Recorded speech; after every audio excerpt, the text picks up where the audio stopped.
तेल के इसी कुएं में 27 मई को विस्फोट हुआ था और पिछले 14 दिनों से गैस का रिसाव हो रहा था, जिसे बंद करने की लगातार कोशिश की जा रही थी। लेकिन गैस का रिसाव बंद होने से पहले ही तेल के कुएं में एक बार फिर आग भड़क गई। आग इतनी भीषण थी कि उसकी लपटें 2 किलोमीटर दूर से ही आसमान में कई फीट ऊपर उठती दिखाई दी, जबकि उससे निकलने वाला काला धुआं पूरे इलाके में तेजी से फैलता नजर आया। लोगों की मुश्किलें तब और बढ़ गईं जब आग ने आसपास के इलाके को अपनी चपेट में लेना शुरू कर दिया।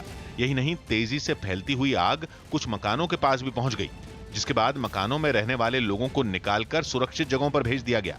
इस घटना की खबर मिलते ही फायर ब्रिगेड की कई टीमें वहां पहुंचकर आग बुझाने में जुट गईं। दिल्ली में पिछले 24 घंटे में 1366 कोरोना मरीज बढ़ने के बाद आंकड़ा 31,000 को पार कर गया है।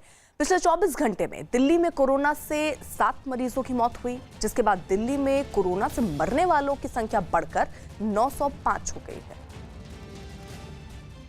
कोरोना संकट के बीच संसद के मॉनसून सत्र का पेज भी उलझ गया है, जिस पर राज्यसभा के सभापति वेंकैया नायडू और लोकसभा के स्पीकर ओम बिरला की बैठक हुई। सूत्रों के मुताबिक लोकसभा और राज्यसभा में सोशल डिस्टेंसिंग के साथ ही संसद सत्र बुलाना होगा, क्योंकि दोनों सदनों में इतनी जगह नहीं है कि सांसदों, अधिकारियों और कर्मचारियों को उचित दूरी पर बैठाया जा सके। बताया गया कि सोशल डिस्टेंसिंग के साथ राज्यसभा में 245 सांसदों के स्थान पर सिर्फ 60 सांसद ही बैठ सकते हैं, जबकि लोकसभा और संसद के सेंट्रल हॉल में भी 100 से ज्यादा सांसद नहीं बैठ सकते।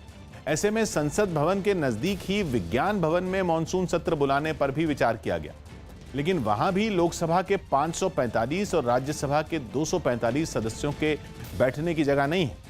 विज्ञान भवन या संसद के सेंट्रल हॉल में संसद की कार्यवाही के साथ अनुवाद करने की सुविधा भी नहीं है। इसलिए अंतिम विकल्प के तौर पर अब वर्चुअल संसद सत्र यानी वीडियो कॉन्फ्रेंसिंग के जरिए मॉनसून सत्र बुलाने पर विचार किया जा रहा है। हालांकि इसके लिए नियमों में बदलाव करना होगा। प्रियंका गांधी ने यूपी में शिक्षक भर्ती से जुड़ी प्रतियोगियों को मदद का भरोसा दिया। कांग्रेस महासचिव प्रियंका गांधी ने यूपी में शिक्षक भर्ती से जुड़े प्रतियोगियों से वीडियो कॉन्फ्रेंसिंग के जरिए बात की और उन्हें मदद का भरोसा दिया। इस दौरान कई प्रतियोगियों ने भर्ती प्रक्रिया में गड़बड़ी का आरोप लगाते हुए अपने साथ अन्याय होने की बात कही। छात्र छात्राओं की रिपोर्ट से ये पता चल रहा है कि इस परीक्षा में बहुत बड़ा घोटाला हुआ है, बहुत ज्यादा भ्रष्टाचार हुआ है। लखनऊ में कोरोना वायरस की वजह से एक सीनियर डॉक्टर की मौत हो गई।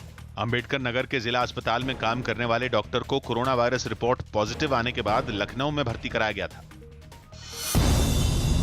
दिल्ली पुलिस ने लॉकडाउन के दौरान राजधानी में शुरू किए गए हेल्पलाइन नंबर को बंद कर दिया। पुलिस ने लॉकडाउन के दौरान इस हेल्पलाइन नंबर पर 54,000 कॉल आने का दावा किया। इस हेल्पलाइन नंबर से कर्फ्यू पास जारी कर और दूसरे तरीकों से कई जरूरतमंदों की मदद की गई। राजस्थान के चुरू में एक अस्पताल के मेडिकल स्टाफ के कुछ मैसेज सोशल मीडिया पर वायरल हो गए, जिसमें एक धर्म विशेष के लोगों का इलाज नहीं करने की बात कही गई। अब इस मामले में डॉक्टर समेत 3 कर्मचारियों पर केस दर्ज किया गया। पुलिस द्वारा इस संबंध में मुकदमा दर्ज किया गया है। पुलिस जांच करके आगे की कार्रवाई कर रही है। पंजाब सरकार ने गुरुद्वारों और मंदिरों में लंगर और प्रसाद को बांटने की शर्तों के साथ इजाजत दी थी। मंदिरों और गुरुद्वारे में प्रसाद और लंगर बांटने के दौरान सोशल डिस्टेंसिंग का पालन करना जरूरी होगा। पंजाब सरकार ने इसका नोटिफिकेशन जारी किया है। पंजाब में इसको लंगर और प्रसाद न बांटने को लेकर विरोध हो रहा था और लोग सरकार से इसकी इजाजत देने की मांग कर रहे थे। कोरोना संकट के बीच दक्षिण अफ्रीका के जोहानिसबर्ग में ज्यादातर स्कूल दोबारा खोल दिए गए। कोरोना के खतरे को देखते हुए वहां के सभी स्कूलों को मार्च में ही बंद कर दिया गया था। लेकिन अब स्कूलों को फिर से खोल दिया गया। कई दिनों बाद बच्चे एक बार फिर अपने स्कूल लौटे। इस दौरान उन्होंने जरूरी दूरी बनाए रखने का ख्याल रखा और एक एक कर वो स्कूल के अंदर जाते दिखाई दिए। बच्चों के शरीर का तापमान मापकर ही उन्हें अंदर जाने दिया गया। स्कूल के अंदर भी सुरक्षा के पूरे इंतजाम किए गए। वहां की एक कर्मचारी बच्चों के हाथों को सैनिटाइज करवाती नजर आई। कोरोना से बचाव के लिए क्लासरूम में भी उन्हें एक दूसरे से दूर बैठाया गया। क्लास में पढ़ाई के दौरान सभी के चेहरे मास्क से ढके दिखाई दिए। दिल्ली में आज से शराब सस्ती हो जाएगी। दिल्ली सरकार ने 70% कोरोना सेस वापस ले लिया है। हालांकि दिल्ली सरकार ने शराब पर 5% वैट बढ़ा दिया। शराब के दाम पर अब 25% वैट लगेगा। अब तक 20% वैट शराब पर लागू होता था।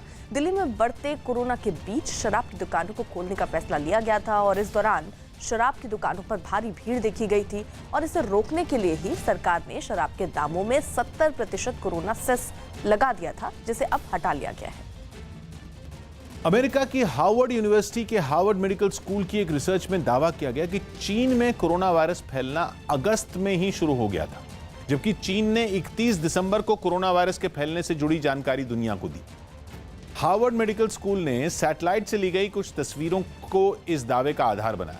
ये तस्वीरें चीन के वुहान शहर की हैं, जहां कोरोना वायरस सबसे पहले फैला था। इन तस्वीरों के जरिए दावा किया गया कि अगस्त में ही वुहान के अस्पताल के बाहर गाड़ियों की भारी भीड़ दिखी थी।